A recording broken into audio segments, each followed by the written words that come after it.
This is Brendan's Cove on the western shore of Ireland. It was from this spot that the Irish monk Brendan set out on a legendary voyage of discovery. He may have landed in North America, or as some tell it, on the back of a whale. In any event, as a true Celt, he was doubtless blessed both with reckless courage and a touch of the blarney. Guitarist folk singer John Allen Cameron and fiddler Winston Scotty Fitzgerald are Canadian Celts. They've come to visit the lands of their forefathers, and they carry with them a musical heritage safeguarded in the New World for more than 200 years.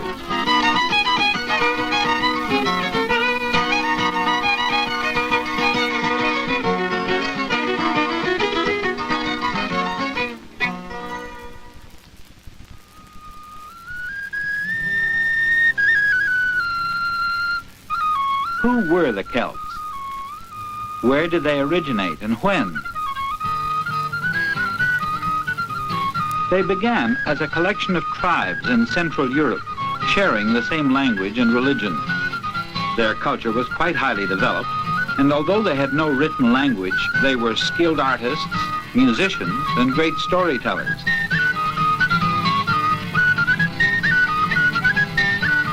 They were also skilled at making and using fine weapons.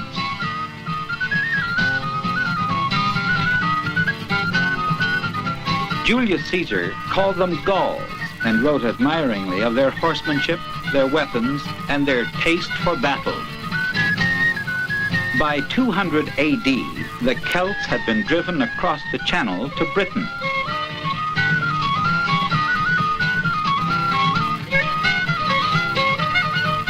When Caesar followed, the Celts fled to the remote areas of Scotland, Wales, Cornwall, the Isle of Man, and Ireland.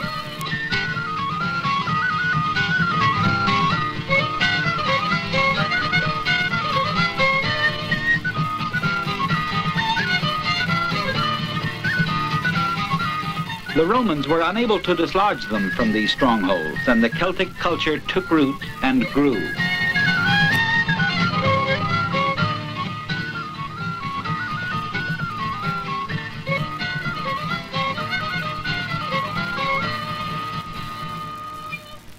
Today there are parts of Ireland where only Gaelic is spoken. The ancient language still recounts the old tales and the songs of misty mountains.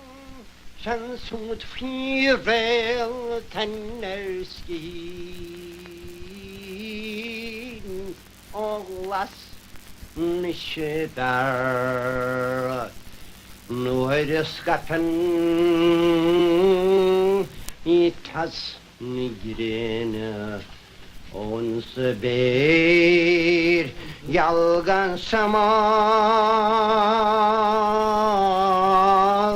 nu da men chanson twirel tanwei tan in drocht elden weer aan is a lief jalgoa na yerchen da vedin.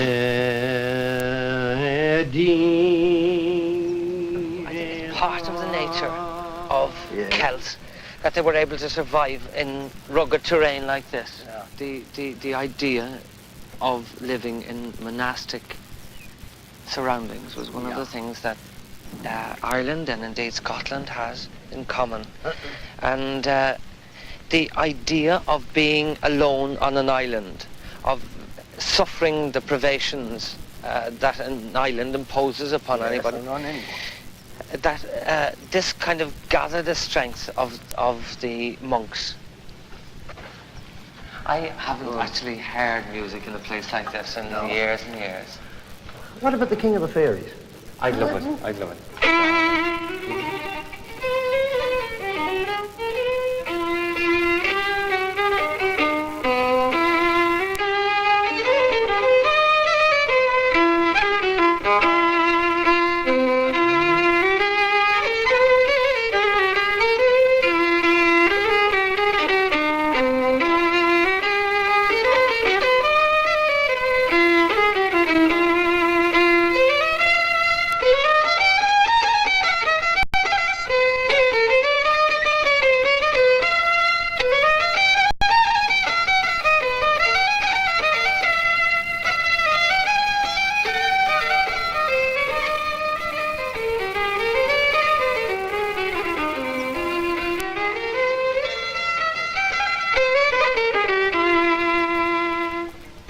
Dílat Winston, Vishishin, no, it's Allen, Onward, be a good dola.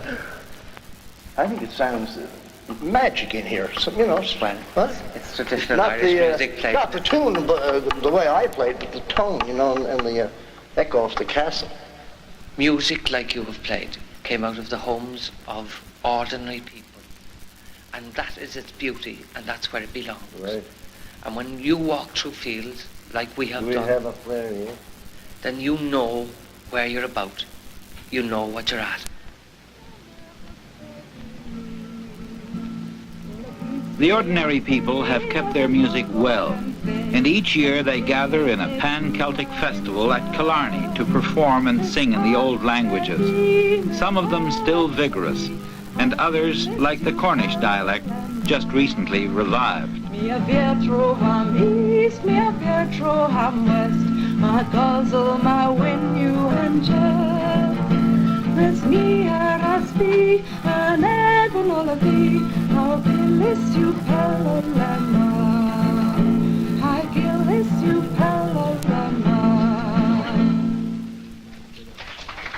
It was from Cornwall that the Celts followed the retreating Romans to claim a large section of northern France.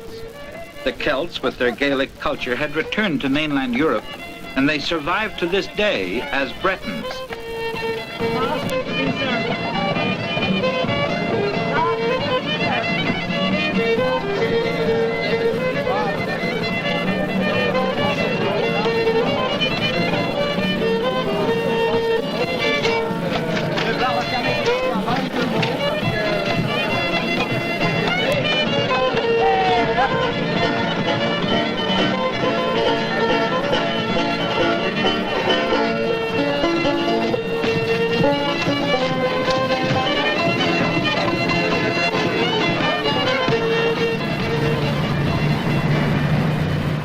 It started off as a traditional Breton tune, but it was adapted by the harp players in Wales, and it's now become something of a traditional Welsh tune.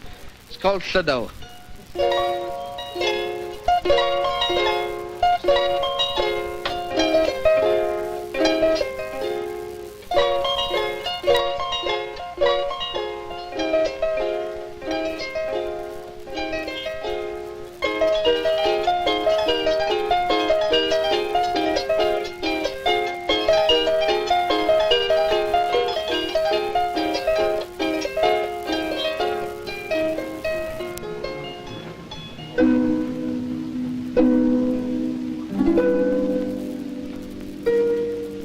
The harp is a strong symbol of the Celtic musical heritage. It is in fact the national symbol of Ireland. But the Welsh people are also great composers and artists with the harp.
If language and music are a common link among Celts, religion seemed to take on many different shades depending on where it was practiced and by whom.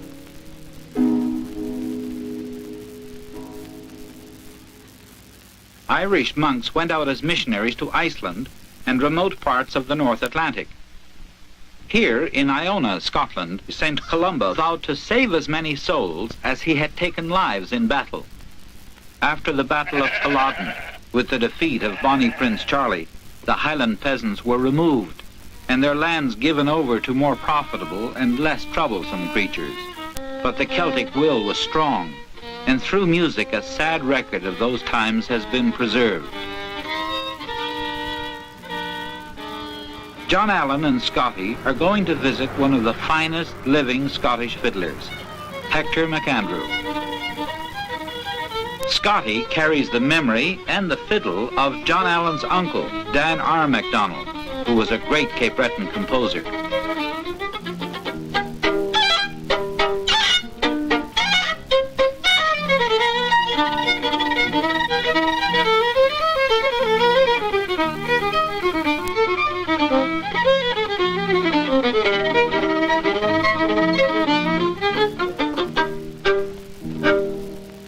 Lovely stuff. Beautiful, Hector. Beautiful, beautiful, beautiful. Let's try a little reels, three of us. Just, we never played together. Stand up. Keep your head down.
Terrific.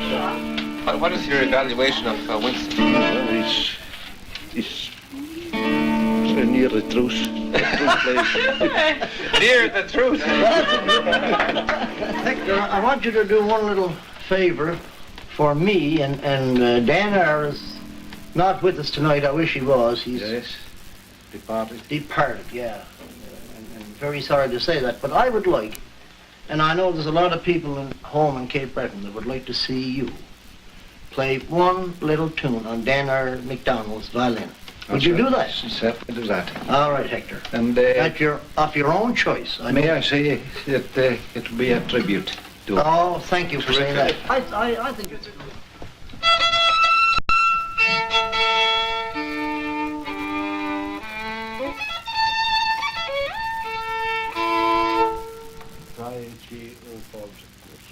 Good. Lovely.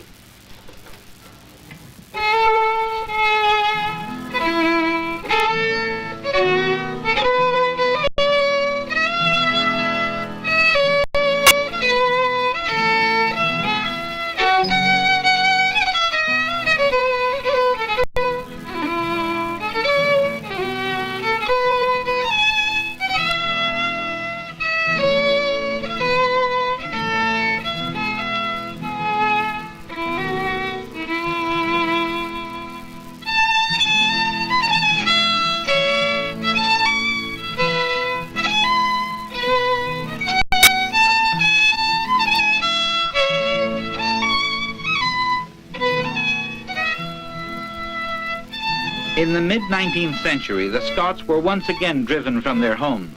This time, the foe was chronic unemployment and overpopulation.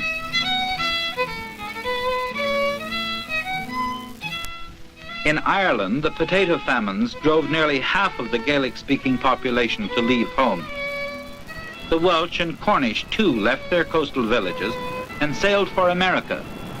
But many Scots, upon sighting the shores of Nova Scotia, New Scotland, determined to create in that place yet another Gaelic homeland. Thousands settled on the island of Cape Breton, named for their Celtic kinfolk, the Bretons. With the new settlers came the pipers and fiddlers and the old Celtic tunes. Through the centuries, the music was kept alive, and today the Scottish musical heritage is actually stronger in Cape Breton than it is in Scotland. Each year, dozens of music festivals are held in the open air. One of the best is at Broadcove, Inverness County.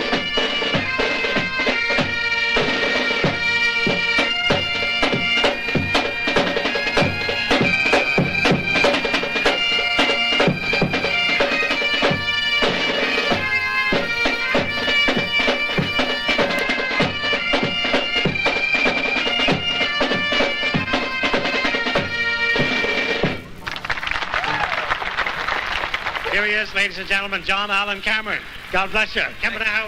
Hammy bow, come away. Hammy told you. And this is a song that comes from Scotland around 1745. Hasheen poem, poem, poem. Hasheen poem, poem, poem. Hasheen poem, poem, poem.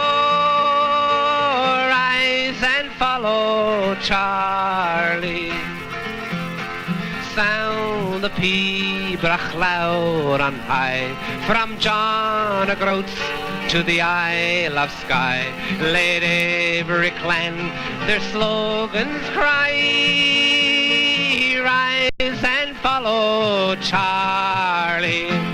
Hasheen poem, poem, poem. Hasheen poem, poem, poem. Hasheen poem, poem, poem. Rise and follow Charlie. On dark Culloden's field of woe, hark, they cry, Claymore, Claymore. They bravely fight, what can they more? But rise and follow Charlie. Hasheen poem, poem, poem. Hasheen poem, poem, poem. Hasheen poem, poem, poem. Rise and follow Charlie. No more will see such deeds again. Deserted is each highland glen, and lonely cairns lie o'er the men who fought and died for Charlie.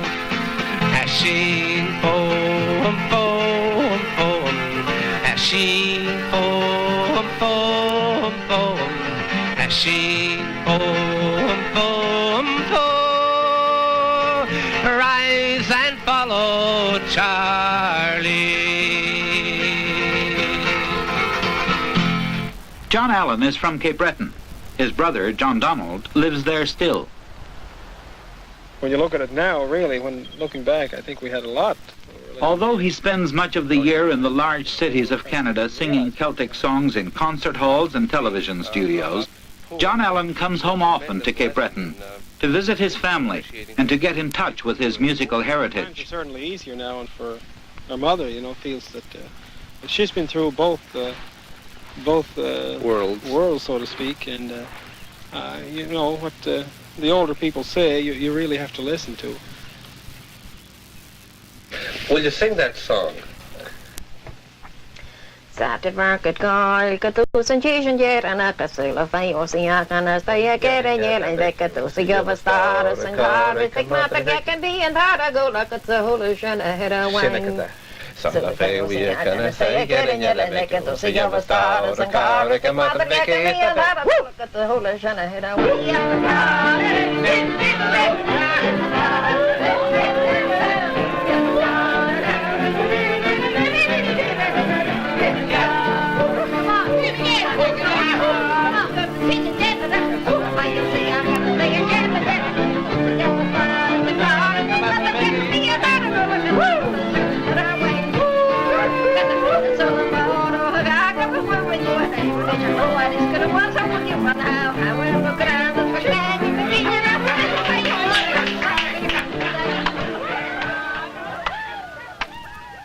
The early Cape Breton Celts sang their familiar songs while they adapted themselves to a harsh new environment. With hard work and determination, they took a living from the sea and the forest. Like their ancestors, these Cape Bretoners continue to wrestle a living from the land by cutting logs for the pulp mills. But Cape Breton has always been an area of high unemployment, and even tough physical jobs are hard to come by.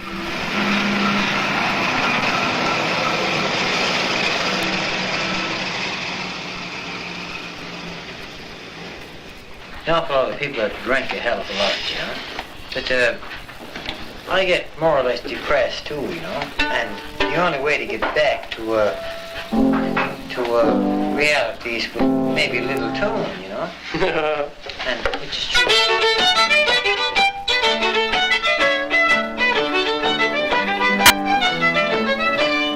Hey, you're back in reality. It lifts your spirits. Sure it does. Sure it does. I think the thing that held everybody together was things like the fiddle. Yeah. Music. Music. Music. Oh, yeah. Music.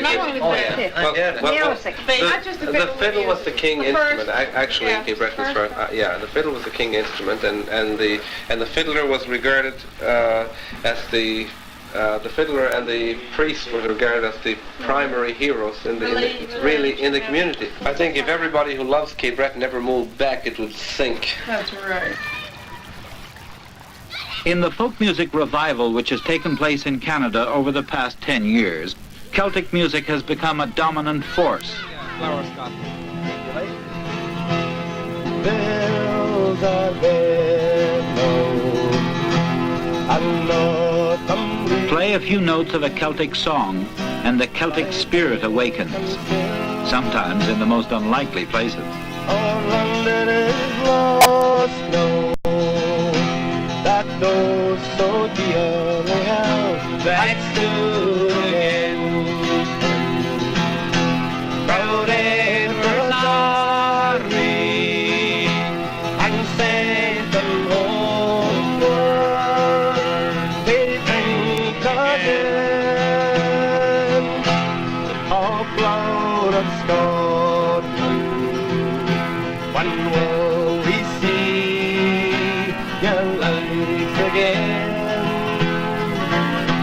That fought and died for your weaver hill and glen and stood again. Proud Edward's army and sent them homeward. They think again.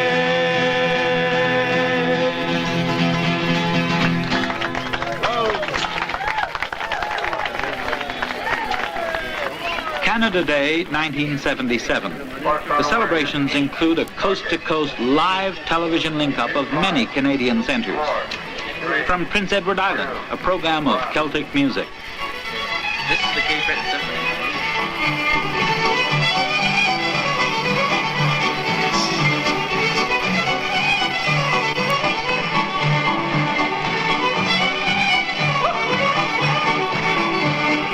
The old songs of the Misty Mountains are passed along by a new generation to an entire country.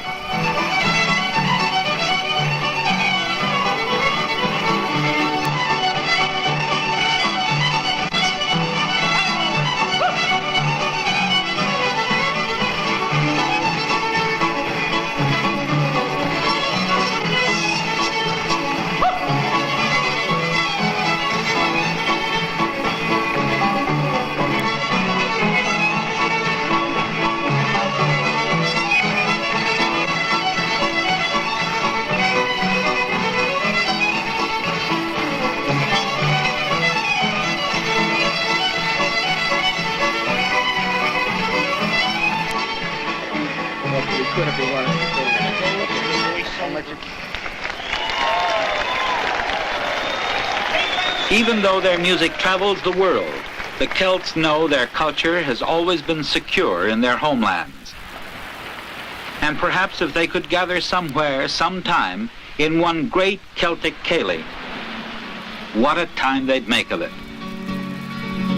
I grieve to leave my native land. I grieve to leave my comrades all, and my parents whom I hold so dear, and the bonny, bonny lassie that I do adore. Farewell to Nova Scotia, the sea-bound coast. Let your mountains dark and dreary be, for when I am far away on the briny ocean tossed, will you ever heave a sigh and a wish for